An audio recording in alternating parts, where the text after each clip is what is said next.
Well, my full name is Choo Choo Charlie Giordano, and I got into live steam through the Southern California live steamers in Wilson Park, and because I live in Torrance, and I used to be a member of that club for quite some time, and I guess out there I learned how to run steam on an Allen propane-fired American, and then I started running a bunch of RMI locomotives that were oil-fired, and then from there I met Oscar Fry from this club, Los Angeles Live Steamers, and we ran sort of his steam trains together.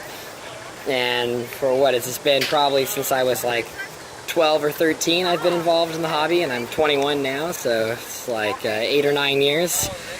And yeah, this is probably like the 4th or 5th spring meet I think I've been to. And yeah, but I guess it all probably started with Thomas the Tank Engine, and then it just led here, and HO trains and all that. And then this last 2 years, I was a fireman at Knott's Berry Farm, and then I was a fireman, brakeman, and conductor on the Georgetown Loop, and I'm working on getting a full-size steam engine gig on the East Coast, so that's been my evolution through working with steam engines.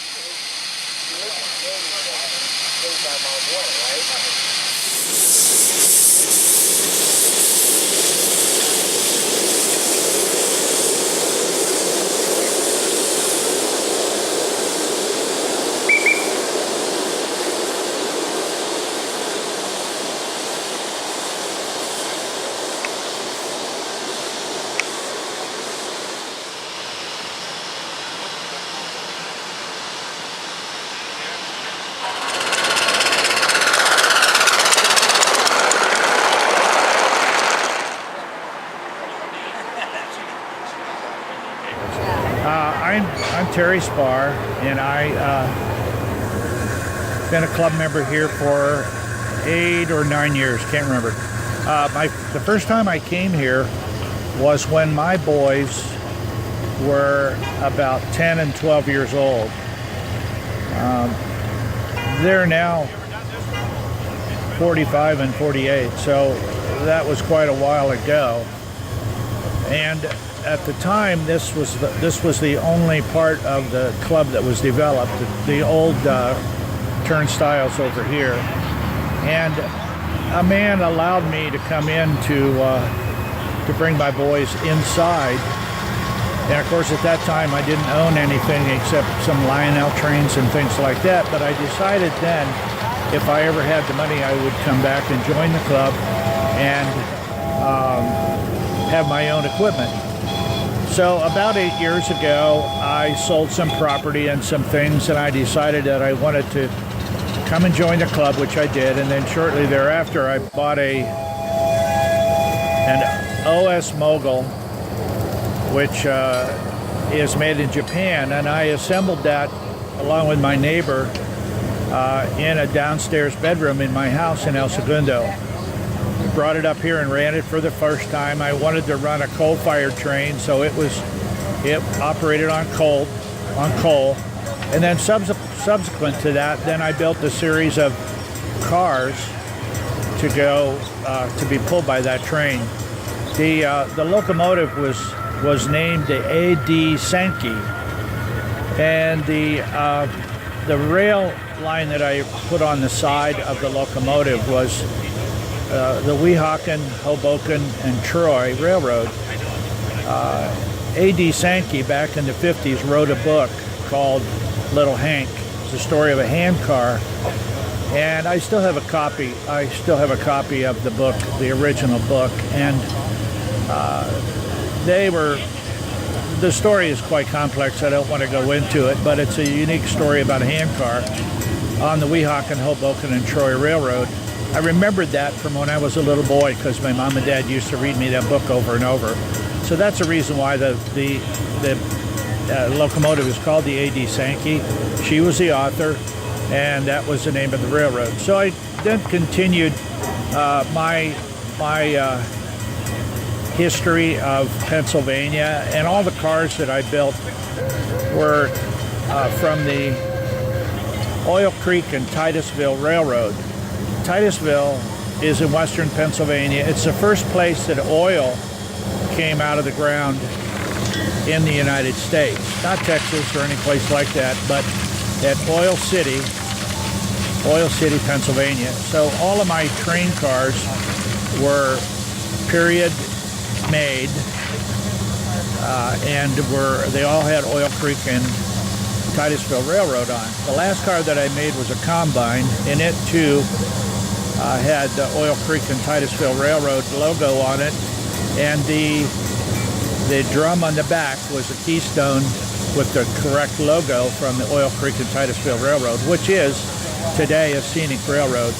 Inside the car, being a combine, I built seats in it, and in the back where the freight would go, I had all kinds of freight that would have been transported during that period of time. One-cylinder engines, wagon wheels, bags of feed, a number of things like that. Then somebody here at the club one day, they said they wanted to buy that. I want to know if it was for sale. And so I sold the whole thing. I sold the locomotive and everything. That's when I got into the steam cream and the steam engine, which was about 6 years ago. I bought the steam engine from a machinist in Centerville, Iowa, and I always had the idea that I wanted to make homemade ice cream with a steam engine. So we brought that out here, and the steam cream machine came from an Amish manufacturing company in Ohio, and it makes 5 gallons of steam cream at a time. So far, since I bought that, we've kept track of all the time that we've spent, how much ice cream we've made, and before this meet, we've made 550 gallons of ice cream, one dip at a time. So, and we will have made 20 gallons during this spring meet, which will be the last time that this will be run here, because I'm moving to Pennsylvania, back to my home, and the ice cream machine is going with me. It's been sold to a company back there, a company that owns historic barns and farms, and they have a large barn which I'm also associated with. So it'll be leaving here, going back there. I also have some Gauge 1 equipment that I bought. I bought the Lindbergh locomotive and passenger cars. I bought the Allegheny, which is a very, very large steam engine, a 2666, bigger than the big boy, and 20 coal cars, 20 gondola cars, or excuse me, hopper cars for that, and a C&O caboose. And I have some other things as well. Almost all of that is going with me to Pennsylvania, and I'll be leaving the club. I'll still be an associate member and come and visit when I'm back here, but my new home will be in Chocolate Town, USA, Hershey, Pennsulvania. So I'm anxious to do that. I'll be leaving probably sometime around August or September. That's when my final move will be. But it's been fun being here. Made a lot of steam cream, met a lot of nice people, and it's been good. Why do you call it steam cream? Well, I think probably you or some of the other young people around here named it steam cream back when we first started to make it, because instead of just ice cream, we'd make it with a steam engine. And I don't know, maybe it was you, Garibalde, could very well have been, but somebody said somebody is calling it steam cream, so we've adopted that name for it ever since. I've pretty much covered my time here. I can't think of anything else, so thank you.